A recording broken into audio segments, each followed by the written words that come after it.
Hello, everyone, and welcome to our first event series in a partnership between WXN and the Diversity Institute and the 50/30 Challenge. Today, we present Understanding and Managing the Backlash for Equity, Diversity, and Inclusion. My name is Virginia Johnson, and I'm the Director of Marketing and Communications at WXN Women's Executive Network. WXN champions the boundless potential of women of all ages and stages through a movement that shapes the future of leadership, leaving a legacy for generations to come. We're so pleased to see all of you from all across Canada who have joined us for this event.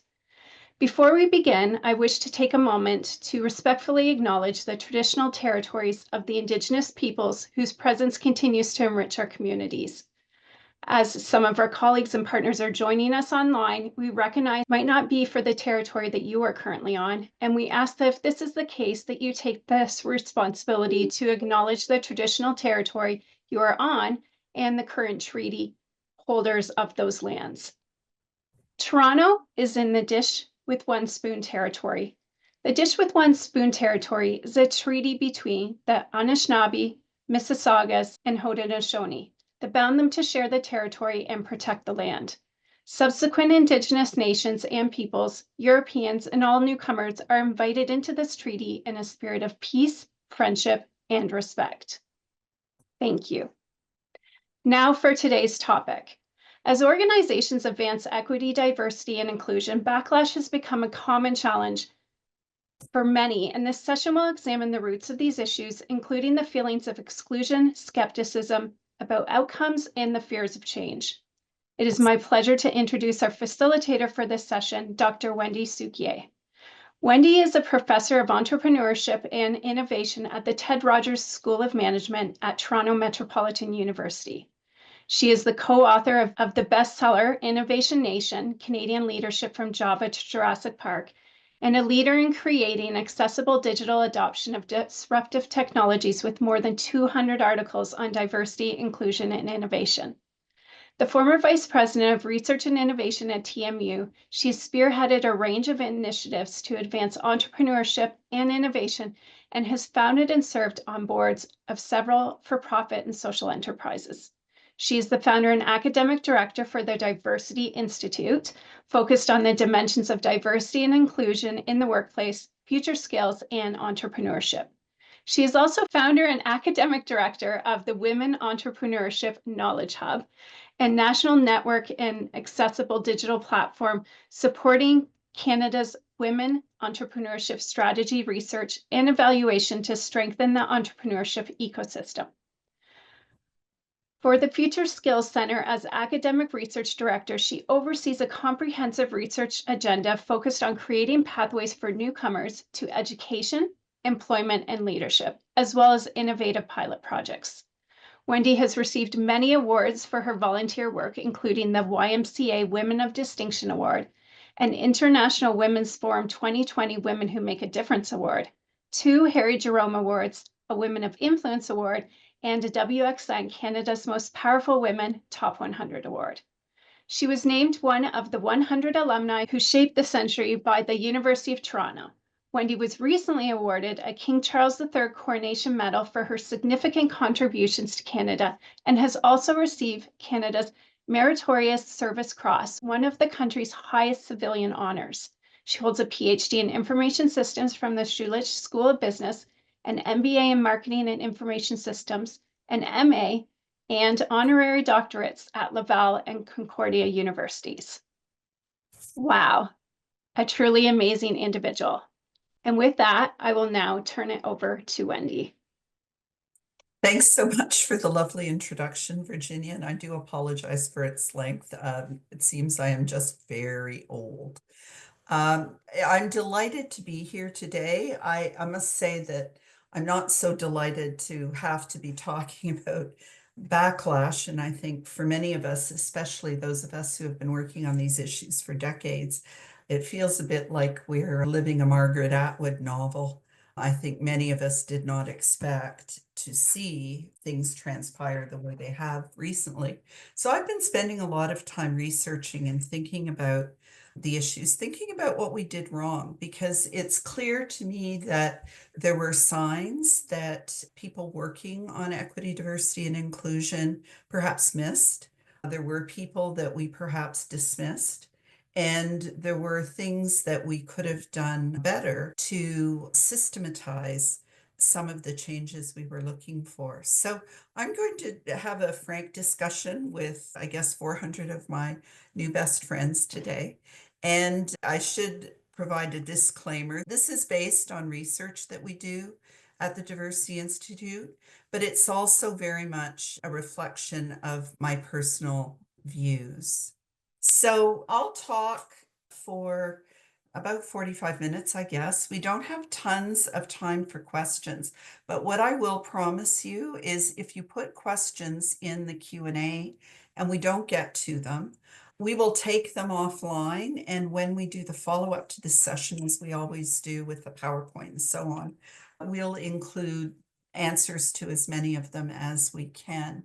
I know lots of people have lots of experience who are on the call today, and 1 hour doesn't seem like enough to explore this, but it is the start, I think, of a further conversation. So I wanted to just frame what I say with a bit of background about the Diversity Institute, remind people of the case for equity, diversity, and inclusion, because I think that is what we have to keep coming back to in these times. Look at backlash, how it's being manifest, where it's coming from, and thinking about how we can continue to drive change forward in the face of backlash.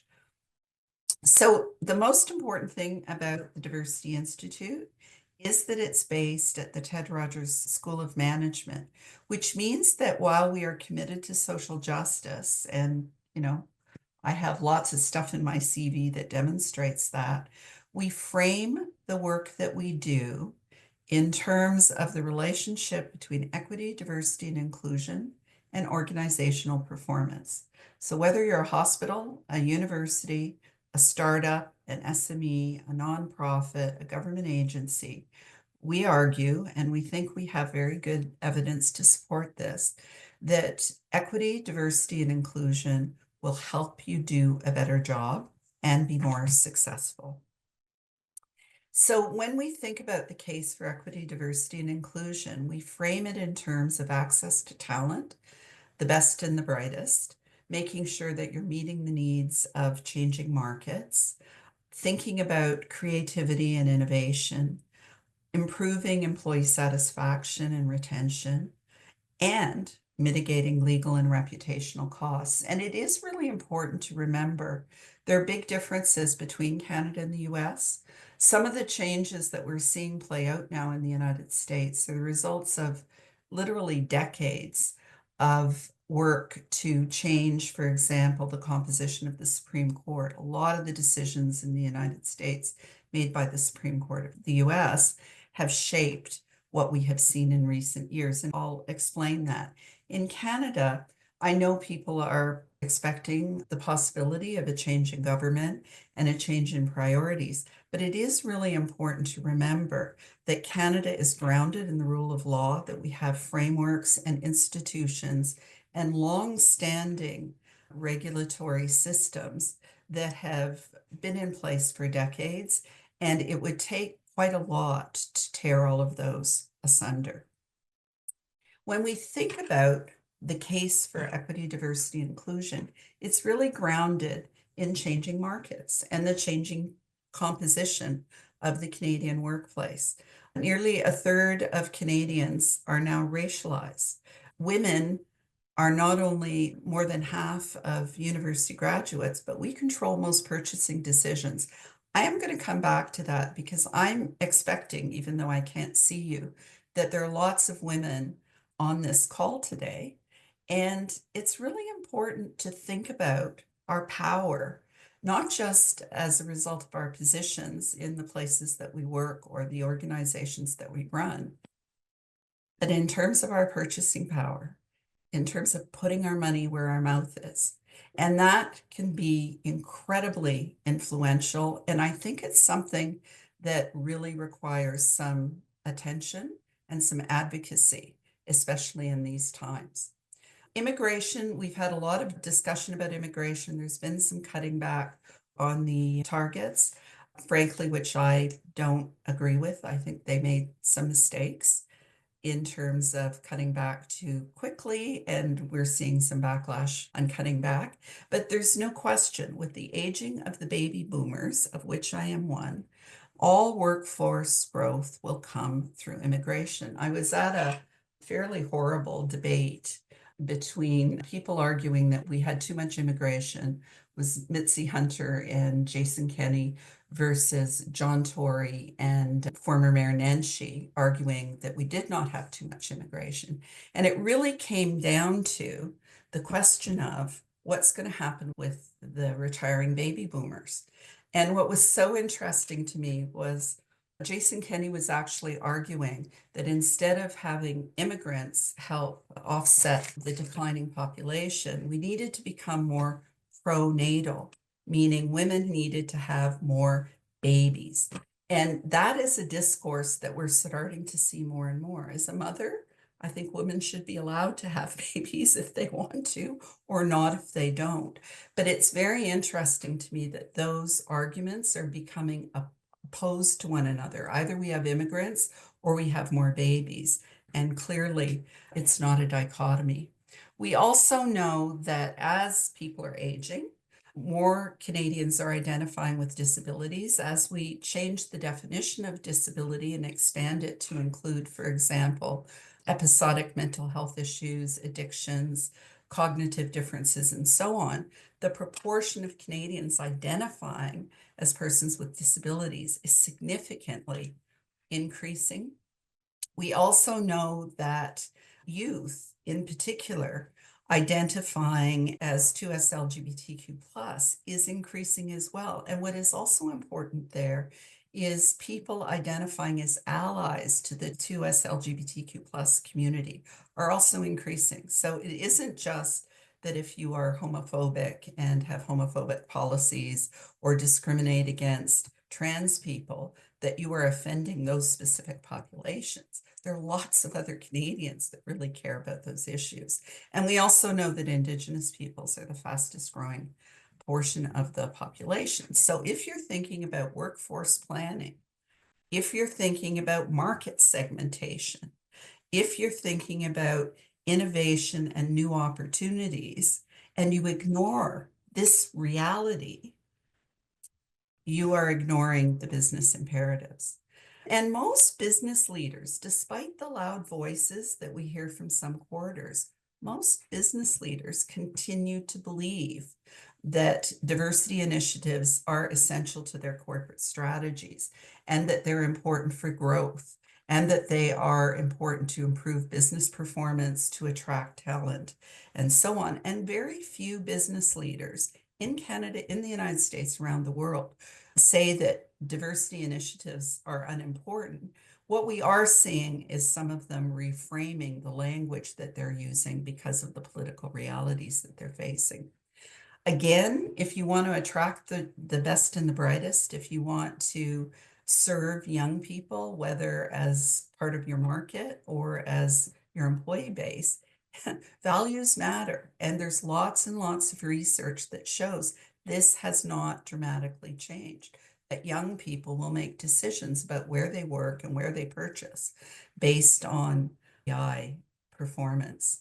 We recently did a study with Environics, which reviewed data over a few years, 34,000 Canadians. So it's a really good study. And it shows that gender is not done, diversity is not done, and we are not a colorblind society. Very high levels of discrimination reported among women, among racialized people, among Indigenous people, and among those identifying as 2S LGBTQ plus.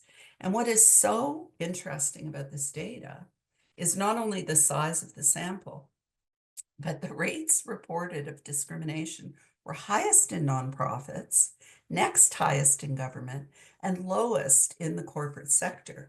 So while there are ways in which we could improve our EDI strategies, it's pretty clear that corporations that have been subject to more regulation, perhaps, have actually made significant progress. The other thing that is key is not only can we show that equity, diversity, and inclusion and the opposite, by experiences of discrimination, have an impact on how employees feel, their mental and physical health, their engagement, their performance, their willingness to stay in companies. But we can also show that it connects to the bottom line, because more engaged employees are more likely to stick around, are more likely to perform well, and are less likely to cost corporations a lot in terms of sick leaves and long-term disability. So it's really important to think about those issues. The thing that I think is one of the biggest drivers, and I've only started focusing on this recently, because a lot of people think that EDI just relates to human resources and talent, and they don't think about its implications in terms of product design and development. And one of my favorite examples is, a woman pitched a bunch of VCs on her new product, and everyone went, "What? No, don't get it." She was turned down, she was turned down, she was turned down, she was turned down. The product was SheerTex, which has now skyrocketed.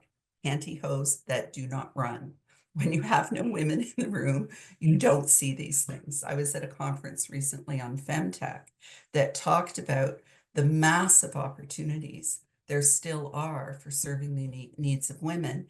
And you can multiply that by different ethnic communities and so on and so forth. So missing market opportunities if you don't have a handle on EDI, very, very clear. And this is fundamental to marketing. We always talk about segmentation, developing products that don't work. The tech sector has its issues, shall we say. And we're seeing a resurgence, pride in toxic masculinity in Silicon Valley. But the fact is that if you don't have EDI when you're developing technology, you come up with voice recognition systems that don't recognize women's voices. And remember, we make most of the purchasing decisions. We have sensors and taps that don't recognize the skin of people who are not white.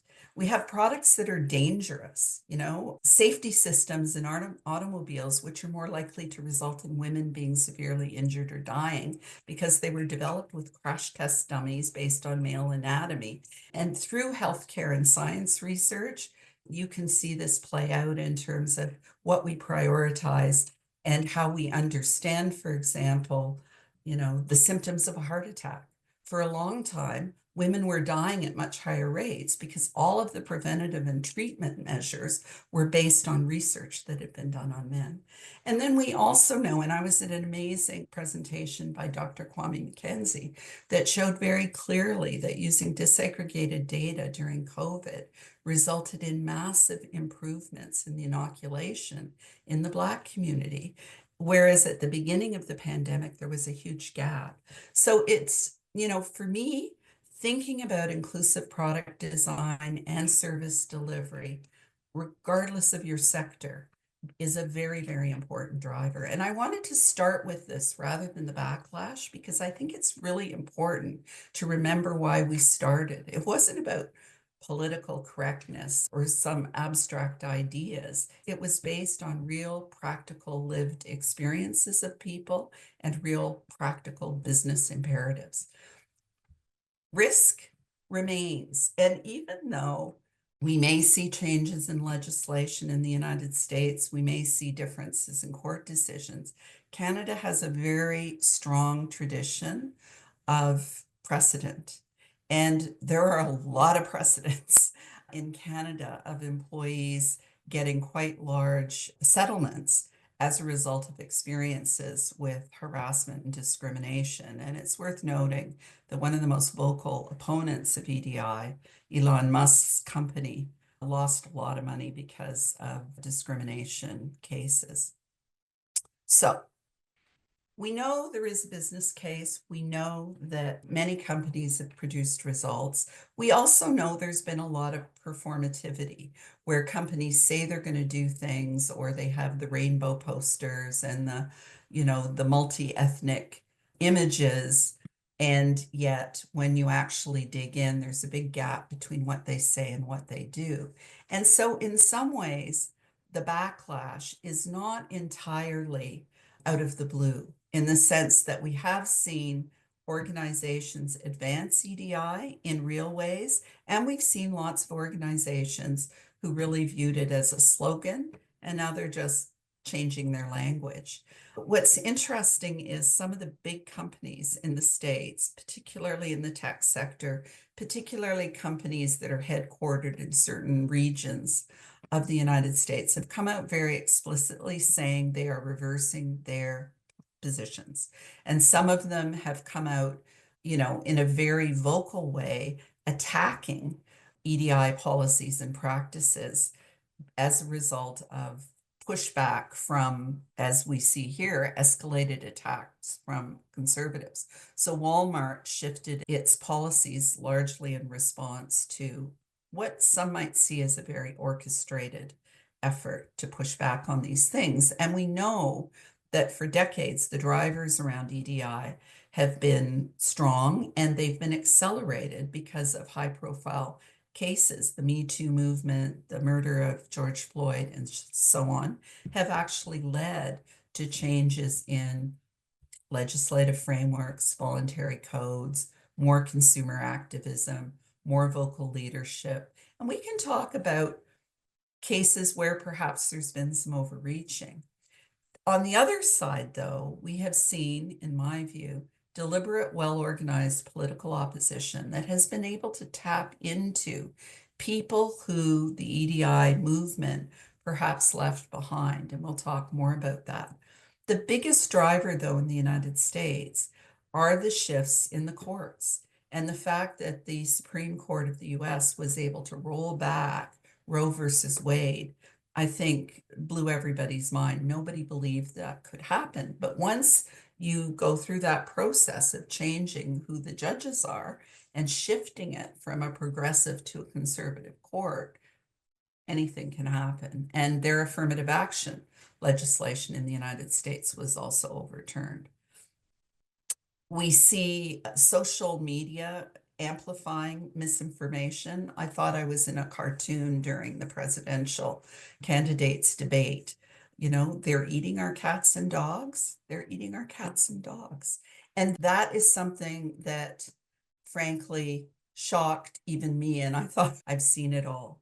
The result in Canada is we get a lot of the spillover, right? A lot of us consume American media. A lot of Canadians know more about the US Constitution, frankly, than our own. I was on a call the other night and someone was talking about, but what about the rights of gun owners? And I was frankly forced to explain that in Canada, there is no right to bear arms. That's part of the US Constitution, south of the border.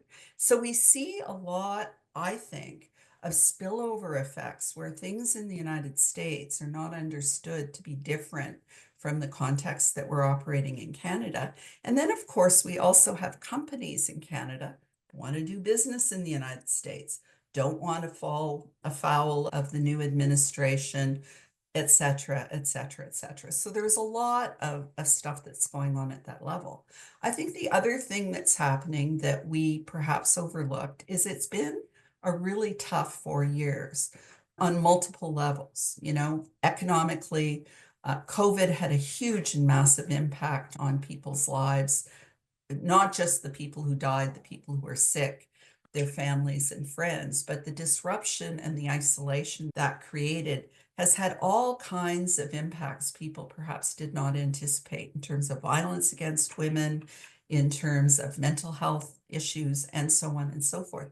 And people are suffering. There is no question. And when people are suffering, often they look for other people to blame. So there is a fairly fertile ground right now for discontent and for misinformation and for blame. And a lot of this, ends up being tied to people's feelings that their personal situation is a result of someone getting more and them getting less. And I think it was Glenna Sims who said, human rights is not a pie. Because you get more doesn't mean that I'm going to get less. But that's certainly been an issue, as have been competing values and rights. And there's no question that on some of these issues, you do run up against religious beliefs, for example, which are much harder to address than issues of the business case.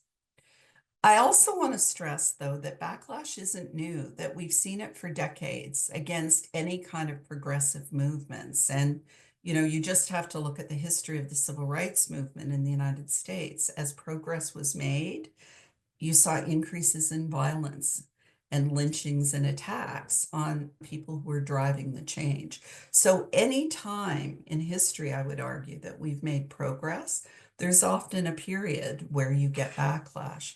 And I thought this was really interesting. Hickman's thesis was on backlash in 1996, so that's almost 30 years ago.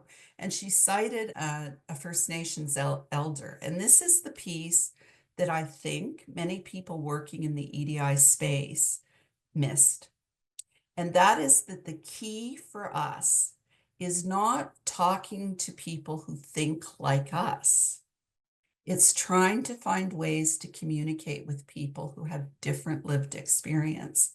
And so, she quoted this person saying, "I've learned that if you're hunting bear, you have to think like a bear. And I've had to understand people's fears. I've had to understand their anger in order to make it my friend." And I would be one of the first to admit that I often dismissed people who believed things that were fundamentally different from what I believed, or assumed things that were fundamentally different from what I assumed. And I think I made mistakes. The key in doing this work is not talking to ourselves, although we have to do that too, because we need to build solidarity and alliance and allyship.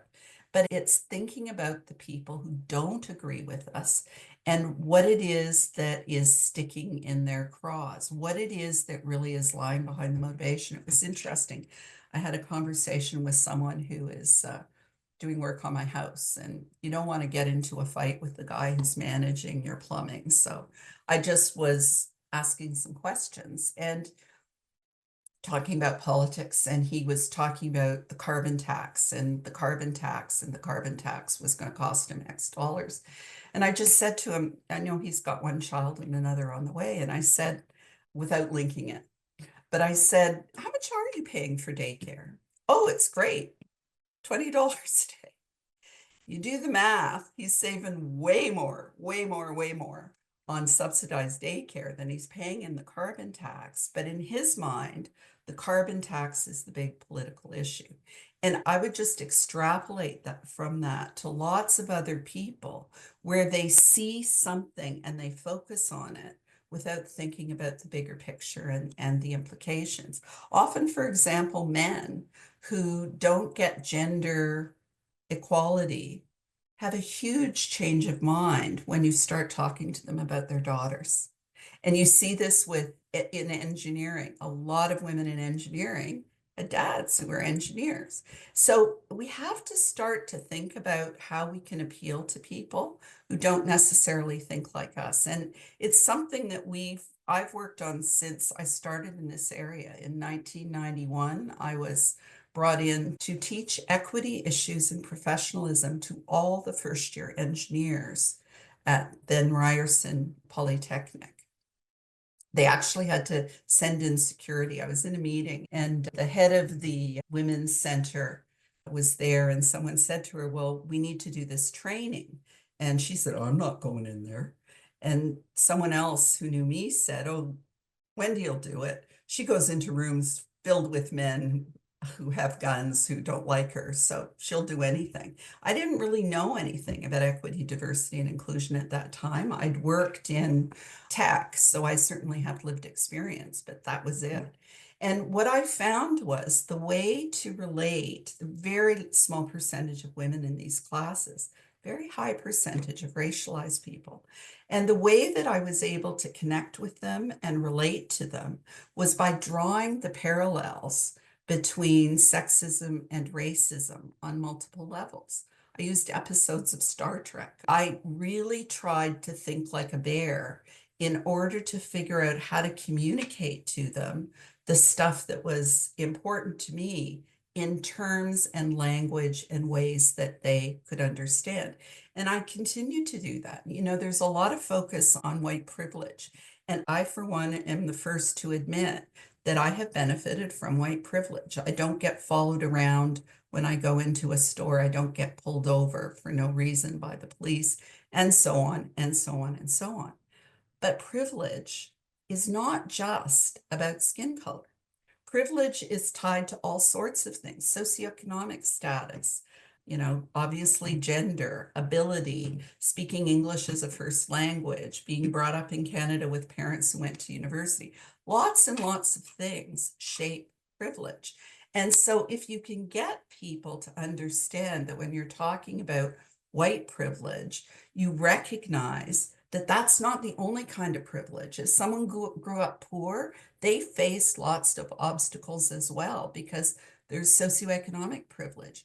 Some of those things will help build connections in a way that dichotomizing, in my view, does not. And so I think that's super important because one of the things that is, I think, paralyzing us in doing this work is the fragmentation. I'll give you another example. I hope she's not on the call, but I'll give the example anyways. Someone I consider a friend posted on LinkedIn criticizing Sheryl Sandberg because she is a neoliberal feminist, meaning she's working within the system of capitalism, not tearing down the system of capitalism. Well, we know that Mark Zuckerberg is also attacking Sheryl Sandberg because she's being blamed now for, you know, EDI in the United States and leaned in and so on.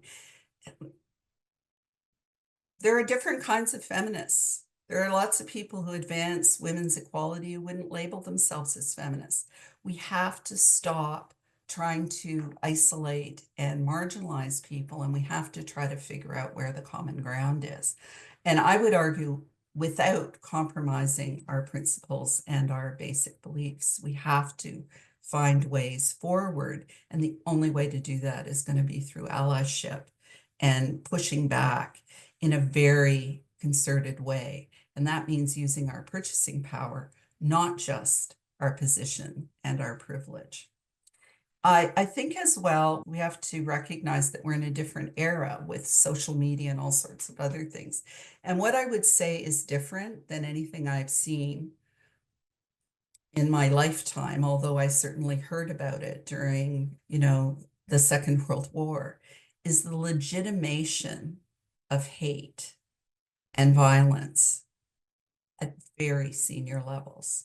I've never seen it at the same level as we're seeing it today. And that for me is very concerning. So as I said, there's lots of stuff that's happened. Some of it is at a very high level. It's changes in courts, which have led to changes in legislation. It's, you know, the ability to use social media with impunity, the increased sophistication of AI, and reach the issues around competing values at the societal level. Organizational level, I think some of us have not done as good a job as we could in communicating why we're doing what we're doing in terms of EDI policies within organizations. We haven't done a good enough job of linking it to organizational performance or collecting data. We haven't focused enough on some of the structural changes that need to happen. You know, there's been a lot of work that says focusing on unconscious bias doesn't actually drive change if you haven't got the structures in place. So there are lots of things that perhaps we could have done better, but I think probably the fundamental problem that I'm trying to come to grips with is ignoring or silencing people who didn't agree with us.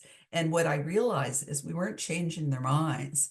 We were just driving them underground. But now they're coming back. All that masculine energy that we're hearing about from Silicon Valley. I think that we have to recognize the realities of people and the struggles that people are having and the feelings of shame or blame, which I would say that even doing the work that I do has been part of my experience where people will say, there are a number of cases where people have said, why are you including her? Look at her. She's white, she's privileged, she's this, she's that.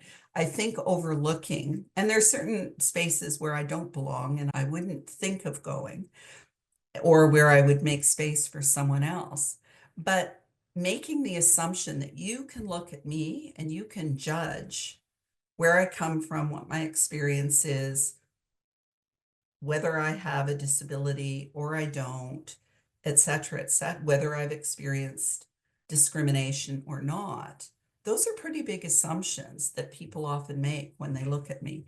And I know that that happens to me, so I can just imagine how that happens to lots and lots and lots of other people. And we hear that where people are scared to say anything or do anything because they don't want to make a mistake. And we have to try to find ways to open up space for those discussions.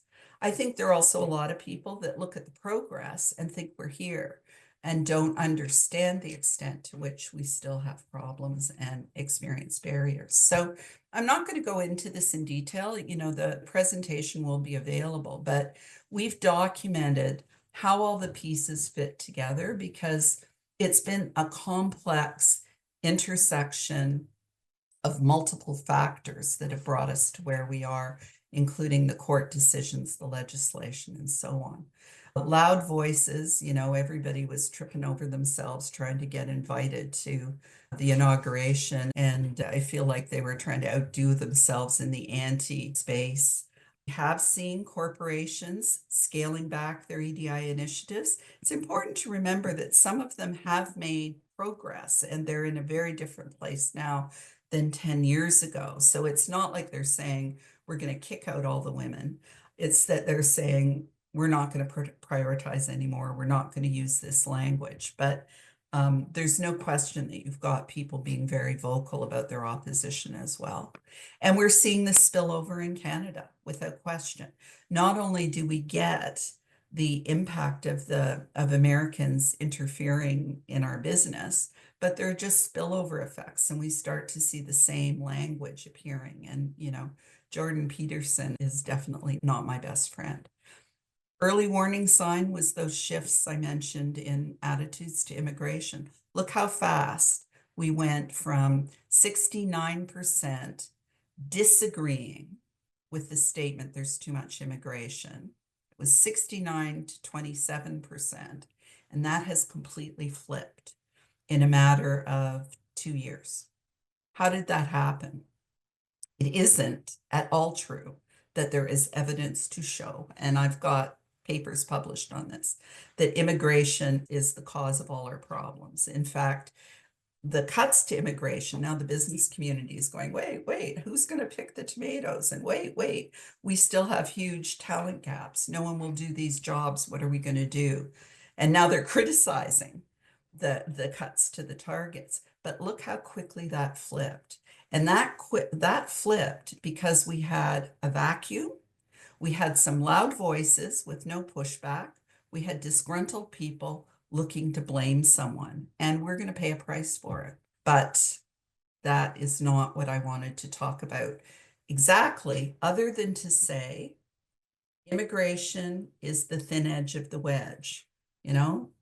They're talking about immigration, but the anti-immigrant rhetoric shifts very quickly to anti-Black rhetoric, to anti-women rhetoric, to anti-2S LGBTQ plus rhetoric, and so on and so forth.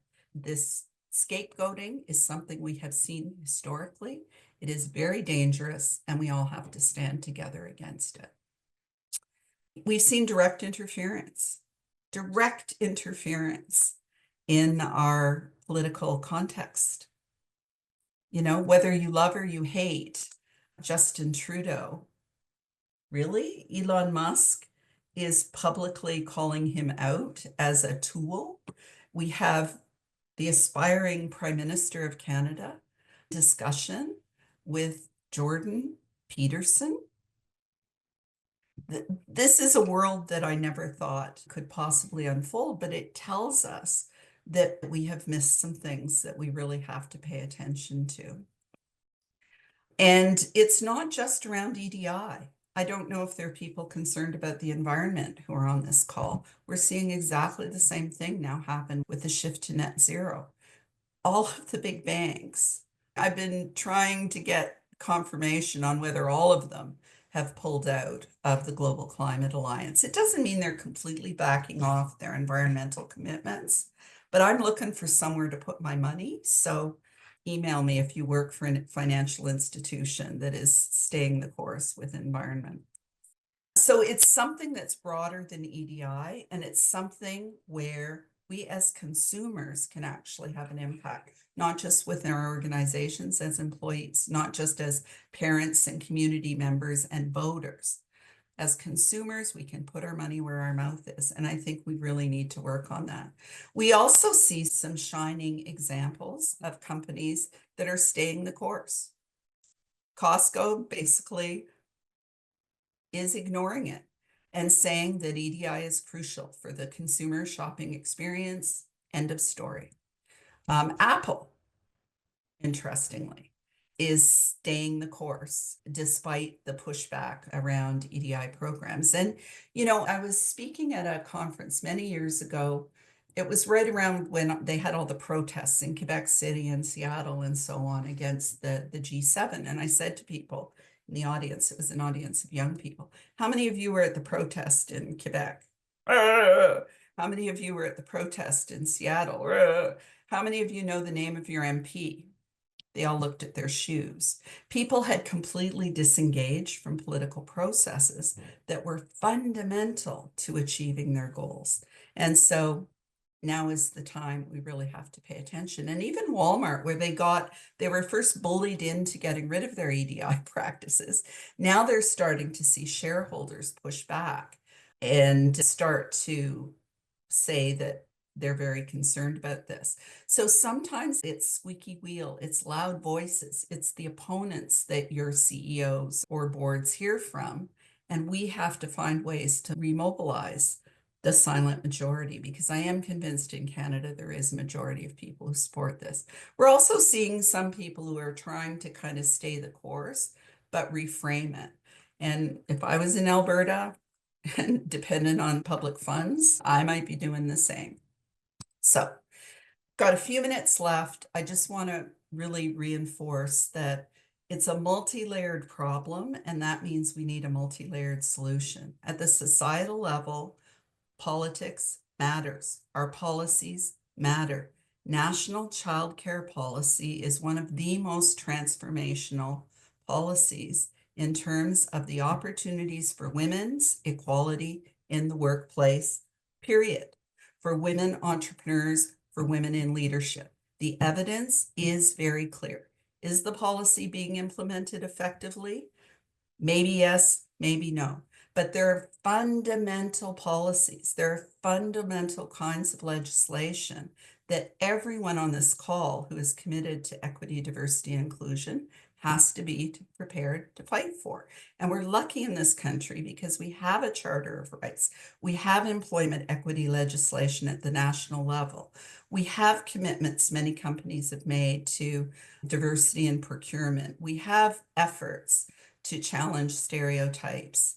And we have commitments to Indigenous peoples, and so on and so on and so forth. We have to fight to retain those, because that is the context in which our businesses operate.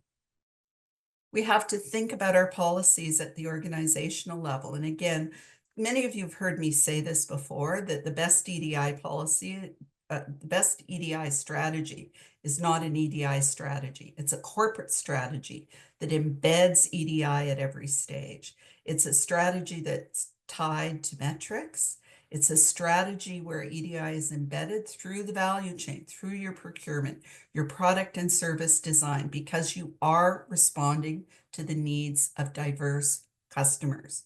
And so this to me is what is really fundamental. And we have to think about these issues as we're going forward. We have to think about using evidence. We have to think about using the language of markets and segmentation and disaggregated data. We have to think like a bear. I think it's that, for me, that was one of the biggest insights I got in doing the research for this. Think like a bear. We have to have empathy. We have to put ourselves in other people's shoes in order to understand where the opposition is coming from and how to change hearts and minds where we need to. And the culture in our organizations, which we build every single day with every action that we take, is really, really critical. We have to think beyond performance. Education is the least effective way of changing behavior. I started my career in highway safety, and you can say don't speed. You can say speed kills. You can increase laws and raise fines, but the most effective thing to stop speeders is engineering speed bumps in the road. And we have to think about how we can engineer into our organizations those structures and those policies that can't be taken apart, because education alone does not change behavior. I know if I eat too much and don't exercise, I get fat. No impact, zero on my lifestyle. So, as leaders, as individuals, as consumers, as parents, as community members, as voters, we have to think about this stuff in everything that we do. I argue that we don't even need to talk about diversity skills because it's so core to leadership. 30% of your workforce is racialized and half of it is born outside of Canada, and you don't get EDI. Like, you have a big problem. In the city of Toronto, half the population's racialized, half the population's born outside the country, half the population's women. You're fishing in a really small pond if you don't know how to embed values that respect and include people who have differences and understand how to address markets. And we have to continually push those arguments. But we also have to create more safe spaces for real discussions where people have concerns, where they feel they're being left out, where they feel like it's a pie. And if someone gets more of something, they're going to get less. And I think we have to think about language. I'm a structuralist. I started my early academic career as a Marxist. I consider myself fairly radical in my views on how you drive change. But I don't go into meetings and talk about anti-oppression frameworks, white supremacy, and white privilege if what I'm trying to do is win people to my point of view. And so thinking about your audience all the time and how you frame things becomes super, super important if you want to bring allies. And, this is old. I will admit this is old, but I think we have to remember this every single day because history repeats itself. I'm sure you've seen this before. First, they came for the socialists. I did not speak out because I was not a socialist. Then they came for the trade unionists. I did not speak out because I was not a trade unionist. Then they came for the Jews, and I did not speak out because I was not a Jew. Then they came for me. There was no one left. So this is such an important time, such an important issue. We really have to work together because the risks are real, and the risks are not just the risks to women, the risks to racialized people, the risks to immigrants, persons with disabilities, the 2S LGBTQ plus community. The risk is to Canada. Thank you very much. Hi, Wendy. We have quite a significant amount of questions, but I will go through. I've highlighted a few that I'm going to speak to you about. If anyone has questions, they can put them in the Q&A section, and anything that we can't answer today, we will answer post-event. So in the Canadian context, could you foresee legislation or guidance from the federal or provincial funders prohibiting the use of funds for DE&I initiatives? It's very possible. I mean, I think in Canada, if you look at some of the things that are happening, for example, in Alberta, we don't know if they will stand court challenges. And in Canada, the courts have often been ahead of the legislators.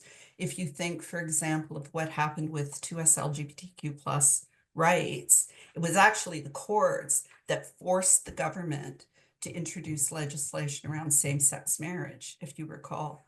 So lots of efforts may be made to introduce legislation to roll back EDI, to prevent people from proceeding with EDI, to restrict publicly funded institutions from dedicating resources to particular populations. I'm not a lawyer, but I think it would be very, very difficult to make a lot of that stick in this country just because of the institutions we have in place. However, cuts to funding, informal messages to people about what they should and shouldn't be focused on, ways in which universities are supported or not, all of those things are real realities. And it's a complex network of initiatives. If there is one thing, a skill, a mindset, a resource that you would recommend DEI leaders add to their toolkit to navigate the current reality, what would that be? Oh, such a good question. I'll have to think about it. I do think trying to get into the heads of people who don't think like you. We spent a lot of time trying to build empathy with people with lived experience that we did not have, who were diverse. So trying to really understand, for me, was very important to try to understand the experience of racialized women, which was very different than mine. And the research showed that white women outnumbered racialized women 12-1 in Toronto in leadership roles, even though we're half the population. So I put a lot of energy into trying to understand how different dimensions of equity, diversity, and inclusion impacted equity deserving groups. I have not spent the same amount of time trying to get into the heads of the people who don't think the way that I do, and figuring out how to have those conversations and figure out what the real issues are and how we can bring everybody together, I think is where a lot of us have to put more effort. Yeah, yeah. I'm One person asked, they're curious about your thoughts on employee resource groups or affinity groups in organizations. Such a good question. So, ask people who belong to the affinity groups. I think it differs quite significantly from organization to organization. There's no question it's useful. Like, I found it incredibly useful to get together and talk to other senior women with senior leadership experience, because sometimes you think it's only you, and then you discover that in fact a lot of the experiences, the upward harassment, the fact that women don't like working for women, the fact that if you're too feminine, you're not a leader. If you're too leader-like, you're not feminine. All those things, the double standards, It was really useful to talk to other women. However, and this is true, I think you'll find with a lot of affinity groups where it's like, oh, this happened to you too. Amazing. I feel validated, because with microaggressions, you often spend a lot of time doubting yourself. The problem is, if affinity groups are just that, people can get very dissatisfied and disenfranchised. Affinity groups have to have senior champions and have to have pathways to communicate into senior leadership, into policy development, and so on. Otherwise, you run the risk that you're kind of fomenting discontent, and there's no channel to drive change. And even interacting with each other. So different ERGs getting together for activities, for community things, so that they can know what others are going through as well, right? What's your advice on navigating the importance of keeping EDI work steady and moving forward with senior leadership in a climate like this and in an economy where the focus is on growth in the financial sector?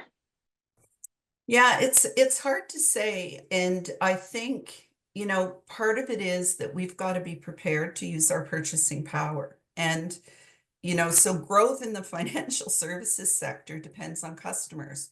And if a lot of customers are saying, we're not going to do business with your bank because you don't reflect my values. I'm making you a lot of money. I'm going somewhere else. And, there are organizations, I haven't seen any indication that, organizations like Van City are moving away from their mission and mandate and so on. So I think there's that piece that if we have to hold financial institutions accountable, and if they don't see any evidence that customers care at all, that they're publishing full page ads where 90% of the people are men who are providing financial services, then, you know, they will continue to do what they think they need to do to make money. But to make money, they need women and they need diverse people in the banks as well as customers. So I think just really reinforcing that evidence and that data